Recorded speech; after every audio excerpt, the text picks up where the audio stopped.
Welcome to Geeks Corner. I'm Mr. Daps. I'm Katie. And happy Geekmas week number 1. It's Geekmas Hello. 2024, which means we've got our Geekmas tree. If you're on our Patreon, you're seeing Geekmas ornaments on the other Geekmas tree that's much bigger, but doesn't fit in this set. And it's a take up like most. It would take up the entire set. That's the problem. But our Patreon has that, and we're doing Geekmas ornaments one a day every day from now until Geekmas. It'll be a lot of fun. Geekmas time is here. What should people do, Katie? You should go and compliment how great my rendition. I don't even know what that song is called from Peanuts. Anyway. Christmas time is here, but Geekmas time is here. Is that what that song is called? Christmas time is here? Mm-hmm. Oh, wow. Okay. Original, I guess. Go into our chat and tell us what your favorite holiday movie, your favorite Christmas movie, whatever strikes your fancy. A movie that you just watch to get cozy around the holidays. Because I know that some people say that Die Hard is or is not a Christmas movie. I see Groundhog Day. Okay. It is a holiday. It is a holiday. Sure. What's yours? Easter parade. My favorite... It's a Wonderful Life. I was gonna say you're gonna say It's a Wonderful Life. And there's other ones, but that one always rises to the top. That's fair.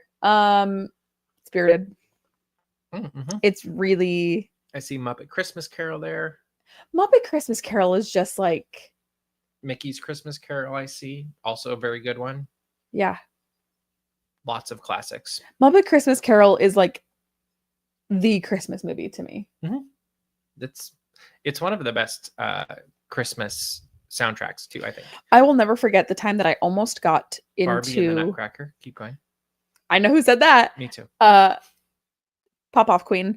I will never forget the time that I almost got into a physical altercation at Disney's Hollywood Studios at specifically Star Wars Galaxy's Edge because I heard a woman behind me very rudely to her friends go, my husband just always says that we need to watch Muppet Christmas Carol because he is trying to convince me that it is the most faithful adaptation of the Dickens story. True story. And all her friends started laughing and they were like, wow, he's really trying to get you to watch it. And I almost spun around and went, it actually is the most faithful adaptation of the Dickens story because it contains all of the text that is not in a film because the narrator is there telling it to you.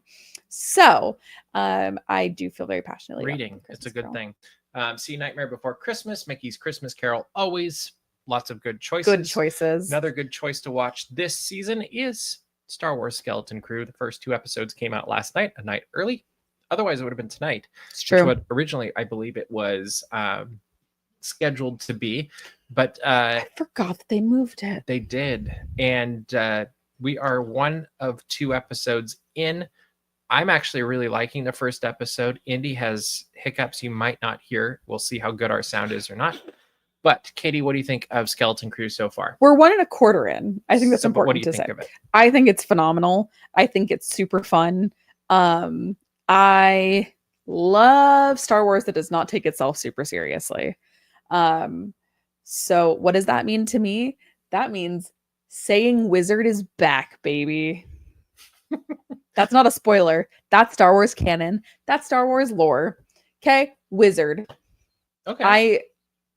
This is like, I love that we're retconning that people just like the prequels, because this is why. Here, hold on before you say what you're about to say. Mm-hmm. The reason why we're retconning the prequels is because now people are making media, and they are the kids that grew up loving the prequels. So how's that retconning?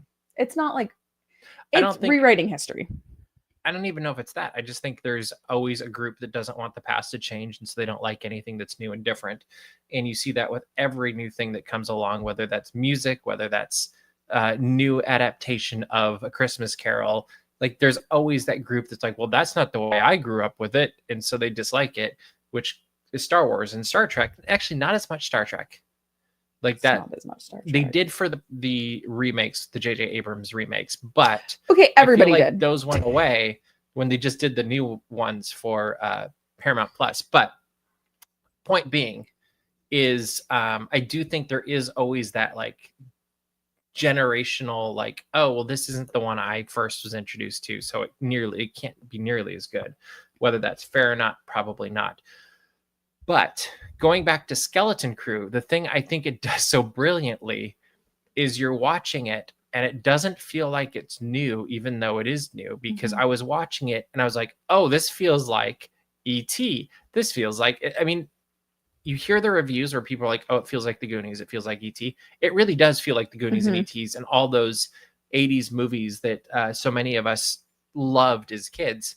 And it just has that feel. There's a bunch of visual nods. There's an incredible, would it be an Easter egg, I guess, technically? I'm not going to say what it is, but there's a wonderful Easter egg to something that I think George Lucas doesn't consider Star Wars, but I really think they should.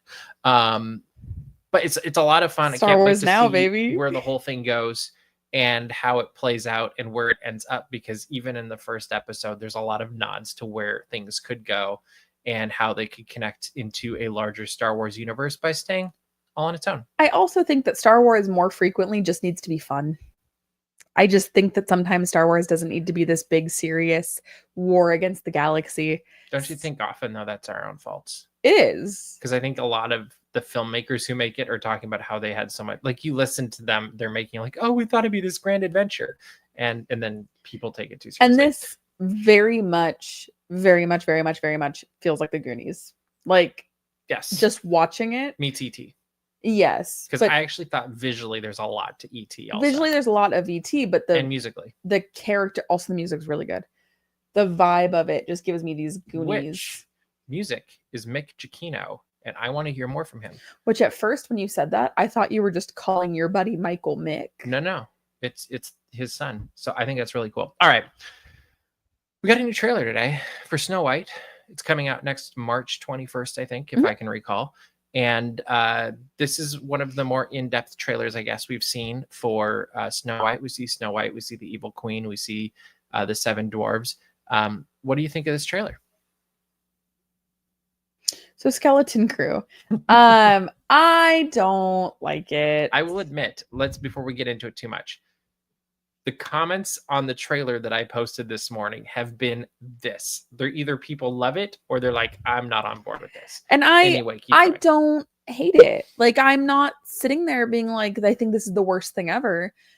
This does have me feeling the live action remake fatigue, where I'm like, did this need to happen? And I also saw the comparison, and yes, it's 1930s versus today, but it's like, imagine showing Walt, hey, you know that thing that you spent $2 million on, you almost broke the studio and it made all this money, it was great. Here it is all these years later, and it somehow looks not as good. And we spent 100 times as much, I think, or something like that. At least. Yeah. I love Rachel Ziegler. I think she's phenomenal. I think she's a great talent, and I think that if this was a movie musical, which it is, I think she shines in movie musicals. I just don't know that this is going to be the greatest. So the story is all going to be, or the story is what's going to make or break this. Like, if it ends up being like Cinderella, where you really feel something and there's a message and you walk away from it going, oh, wow. Still the best live action. That was something very special. I think this will do fine.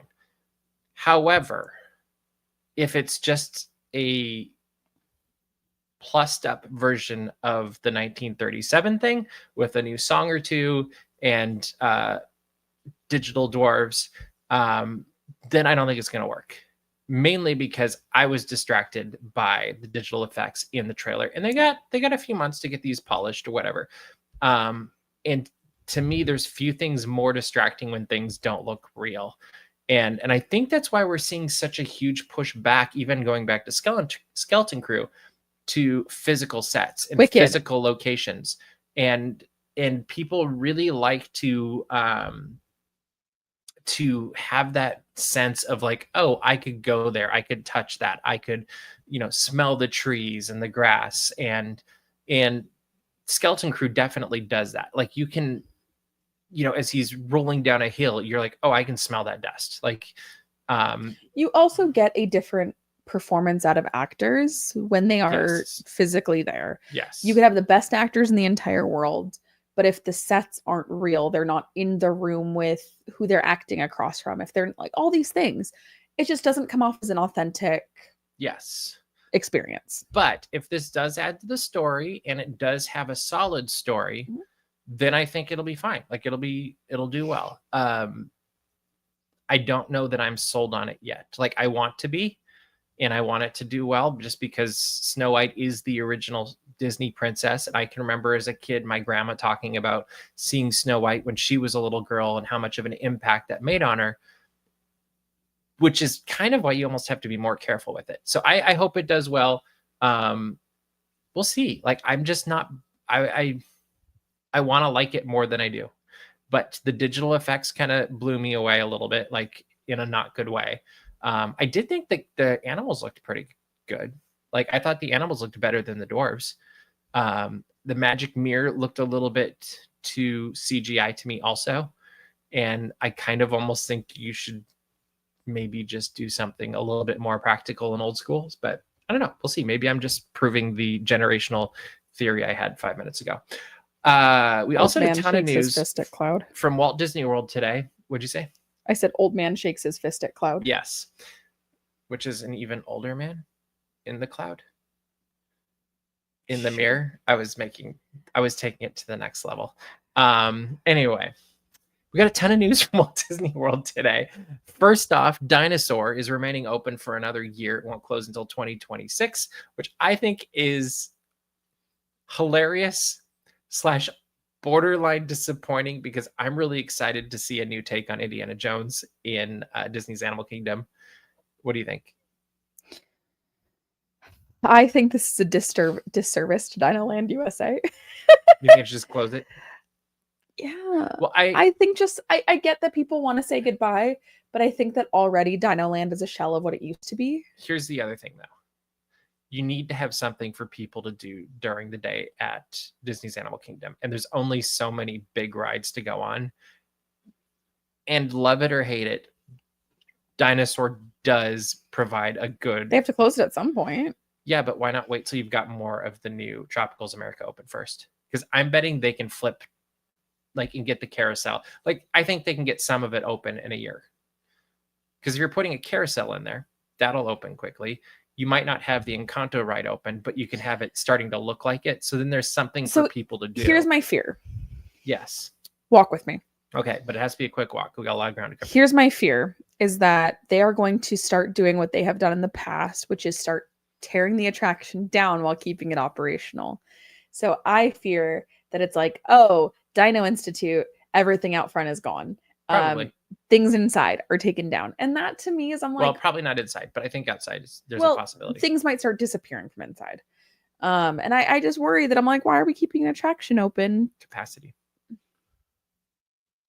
But I, as a Disney fan, want to say goodbye the right way. Then do it now.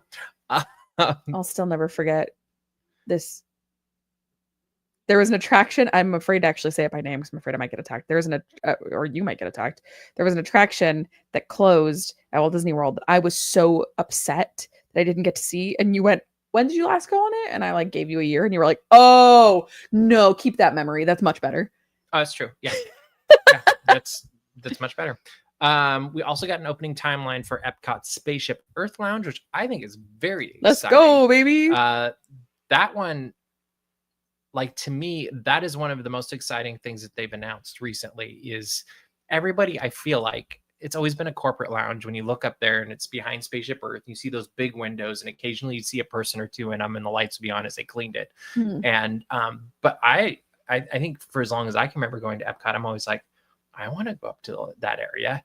And now they're making it into something special and not just an empty space, but they're going to make it an elegant space, whatever that means. And who cares? Because you get to go up there. It's going to have a really cool perspective for fireworks. I'm sure that's going to be an upcharge. If it's not, it might be like Lamplight where you just time it right or something. Maybe. And the turnover has to be right. But to me, that's one of the coolest things coming to Spaceship Earth. Yeah. And Epcot and Walt Disney World. We also learned more about villains and the Little Mermaid, Ariel's Undersea Adventure. And what's Unfairly Ever After? Unfairly Ever After. And that's really the big thing we learned is that's what the title is going to be. But we've already heard of some of the characters that are going to come. But that will also be a magic mirror driven show as well. So maybe the Magic Mirror is taking over Disney. Who knows? That's a little spooky. I think that's a cool thing, though. Like, I think that'll be great. And they are adding a couple of songs to the Little Mermaid show, which I think will be fun. They're from the movie. They're not new songs, so that'll be good. I think it's Kiss the Girl and Daughters of Triton are being added, which I think is fun. I love Daughters of Triton. It is an underrated bop. I just want to see how they do it. To Also be honest. that. Like, I think that's going to be... Mainly because if you know me now, you know I like to rainbow coordinate things. I love pretty colors. And so as a child, Little Mermaid was my favorite Disney movie. I would play it on VHS over and over and over again. And I loved the opening scene with Daughters of Triton because I loved all the colors of all the sisters. No, and the cameo by Mickey and Goofy. And Donald, is it? And Kermit. Yeah, that's right, actually. Good call. But no, they're not adding Scuttlebutt from what I know. I just realized that Kermit, for all intents and purposes on the set, replaced Blue Bear. But, Kermit's just my guy. He's later. just my dude. We also learned the full name of Disney Starlight, which was the electrical parade that they announced at Disney or D23, the Ultimate Disney Fan Event. It is Disney Starlight Dreamed the Night Away, and it's a parade. Parade is not in the name, though. It's Disney Starlight Dreamed the Night Away. What do you think of this name? You know what the font looks like? What? Spectro Magic, baby. Oh, it totally does. I was like, it's giving off hardcore Spectro Magic vibes. And even the way they're like, was it the constellation magic? Because we also got the concept for it, and I was like, oh, that's kind of like how Spectro Magic, the lights went through also. Like, I think that's a great idea. I think it's a really long tag. But that's how Disney does stuff now. I know. What is it? Happily Ever After? I don't know. Something presented by Pandora. Yeah. Presentado de Pandora. But no, they always have these really long names. Nobody's gonna call it that. They're just gonna call it Starlight. Mm-hmm. And that's okay. But yeah, big Spectro Magic vibes over here. The other thing I was noticing with that one in particular is it appears that they are all Disney characters, not Pixar for this one, which is it'll be interesting to see if it stays that way or if things get updated as it gets closer before it arrives in 2025. All of those things today are coming in 2025 at some point, except for Dinosaur, which will be leaving in early 2026. But it is Geekmas time, and we have our first Geekmas adventure of the year, experience, present of the year, quest, all of these things, like whatever you want to call it, we have it. And that is thanks to our good friend Clocky, who came down and visited us a couple weeks ago. And Clocky runs a website, podcast, and social media called Sent From Disneyland, where he basically connects with things that were sent from Disneyland. And he, in the podcast, reads postcards that were sent from Disneyland years ago and provides context for what was happening when they were sent and things like that. Then he also sends postcards, which are amazing as well. And he also sends Christmas cards, or in our case, Geekmas cards. But, he was doing Christmas cards because, it's that time of year or something. We let it slide. So we got to do Christmas cards with Clocky. So enjoy Christmas cards. Say that fast 5 times. No. With Clocky.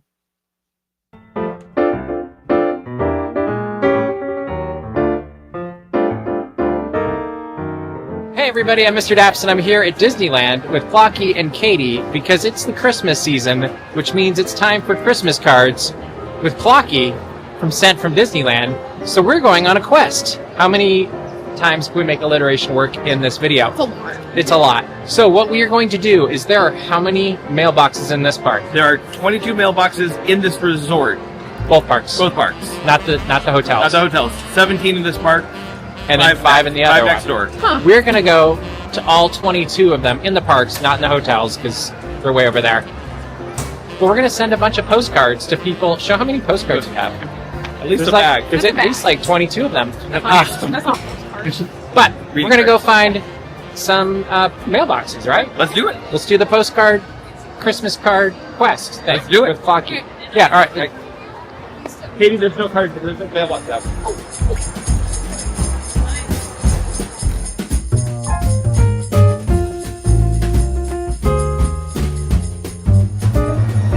No. This is Santa's mailbox. I want to send it to you. This isn't for Santa. It's for Jen.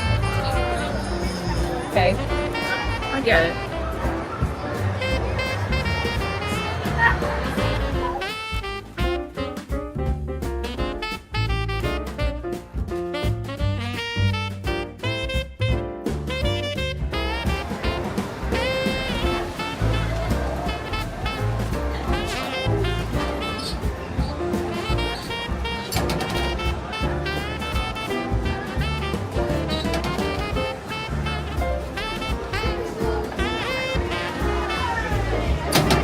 Wow, 3 for good luck.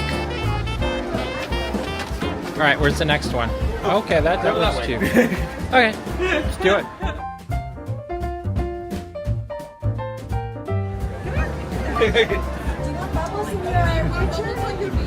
I mean, sure. 3 to Canada. Here we go. 1. You have to sing "Oh Canada" though as your. There you go. On to the next one.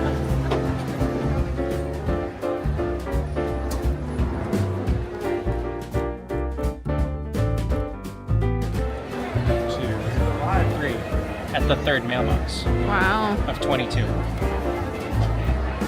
How many more? A lot more. A lot more.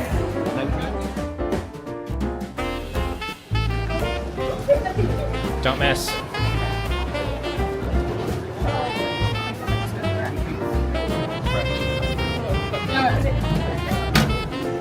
Two more in Frontierland.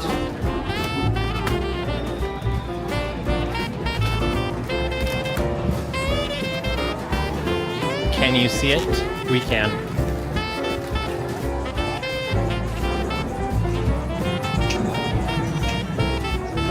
This one's a standalone mailbox. Very precise.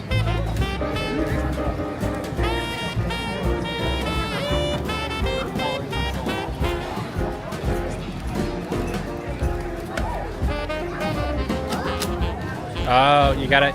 Very important. One of those things that don't look like the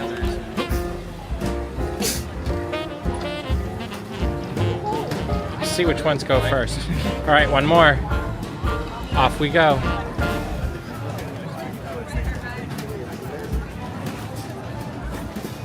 Please help Smokey prevent wildfires. Very important, guys.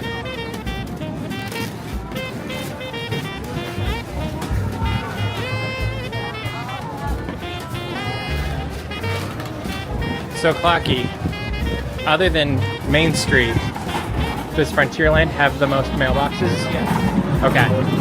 And how many are on Main Street? 2, 4,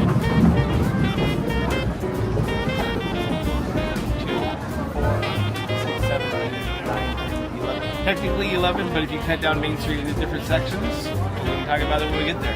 Okay. There we go. Third one, Frontierland. Kansas City, Missouri, Burbank, California, and Aliso Viejo, California. Okay. Okay. Ooh. Frontier. Let's go to the world of tomorrow. Today. So this one's kind of new. Wow. Mailbox facts.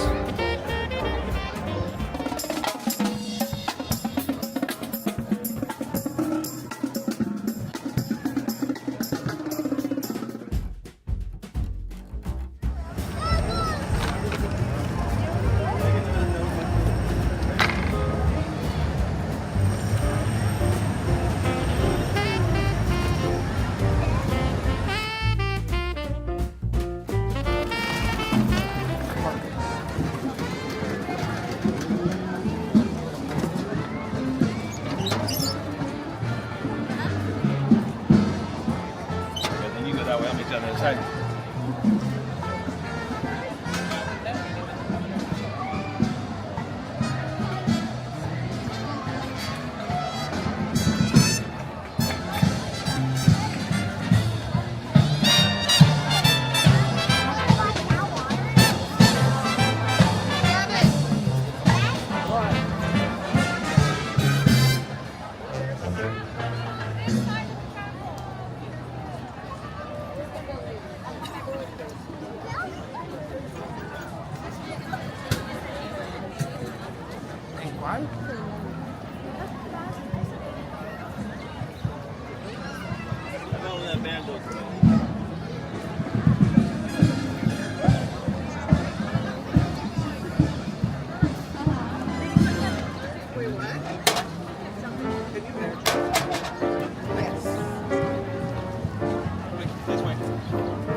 and we have made it to the final mailbox in the parks at the Disneyland Resort. There are 2 more. If our math is correct, we've now hit 22 mailboxes delivering Christmas cards with Clocky. Clocky, where can people find you on social media? You can find me at Sent From Disneyland on all social media or most social media platforms. I've left one. But everywhere now. Blue Sky on what? That's so new. Right? Instagram. Sentfromdisneyland.com maybe? Disneyland.com. Yeah, there we What go. about your podcast? Podcast available on all podcast platforms. Wow. Fantastic. And here we go. We put in 3 for every box, and now 3 plus 10 more.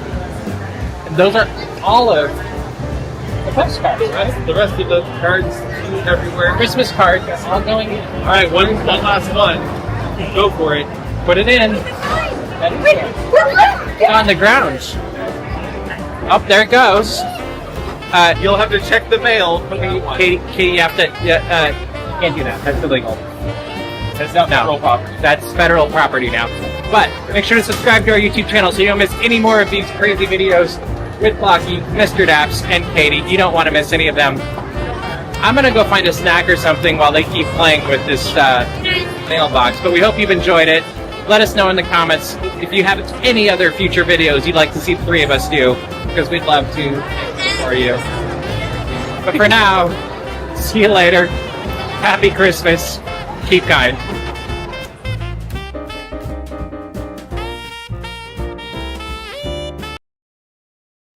I never did get that out of the mailbox. But it went to the mail, so that's okay. It's true. All right, if you want to see more of Clocky's antics, they're not really antics. He has a lot of good stuff. Go on over to sentfromdisneyland.com or find Sent From Disneyland on all social media platforms. Well, most of them. Wherever he's active, you'll find him. You won't want to miss him. He Tell posts him a lot of cool stuff. Chair. There He'll you, know I sent you. there you go. All right, we are in Geeks Corner Plus now, so thank you for sticking around. If you have anything you'd like us to respond to, let us know in the comments, and we will stick around for a few more minutes. And in the meantime, we're going to talk about Beatles 64, which is a new documentary on Disney Plus that just was released this last week or so. And it was surprisingly good and surprisingly wide in scope. Is that a good word to put? Yeah. Like, it covered a lot more than just the Beatles, but also what was going on in the United States at the time the Beatles first came in 1964, their impact and like how they treated the entertainment community, specifically when it came to race relations, which I thought was really incredible. Mhm. And just how they were kind of that olive branch when there weren't a lot of them in the 60s, and just how, like, you know, that they were revolutionary, but you don't realize that they were revolutionary in so many ways beyond just their music. Well, and the fact that they were very openly, in a time now when a lot of artists, I mean, even more then, but even now, like, artists won't say where they drew inspiration from. They'll be like, oh, this is my thing. I don't want to detract from it by saying I was inspired. And then you have the Beatles coming to America and going, hey, we really love Black music, and that's what we were inspired by. And we specifically this person and like that person. And we hope yeah. that's okay, and that, like, we just want to share, like, that joy that it makes us feel. And I'm like, that is what it is supposed to be about. Mhm. And it's really good. It was really good. It's right? really fun. And they did a nice job remastering it. You know, I think Peter Jackson probably does a better job with remastering, but even then, I don't have a lot to complain about. Like, it was very good. I never finished. Let It Be. Yeah, because that was like 9 hours. It was so good. It took me a while, but awesome. It was very good. But we hope you've enjoyed this Geekmas episode. Katie, what should people do? Very sleepy puppy underneath me. You should go to dapsmagic.com. Check out all the Disney and geek news as it happens. Stay tuned in for the whole week. There is a whole lot more than just this. Find our mailing list, a little email blast straight to you, and also find our Patreon, which personally I think is one of the most fun parts of Daps Magic. Ask anybody who was on the pre-show today. It was super unhinged, but it was fun. and it made you hungry. Also, make sure to subscribe to our YouTube channel. We've got a lot of videos going up because it is that time of year. We also have Candlelight this weekend, which we will be filming and posting if all goes as planned, and it will be fantastic. Oh, I forgot that's this weekend. That is this weekend, but that is all the time we have for you this week. So we will see you around the corner. Bye.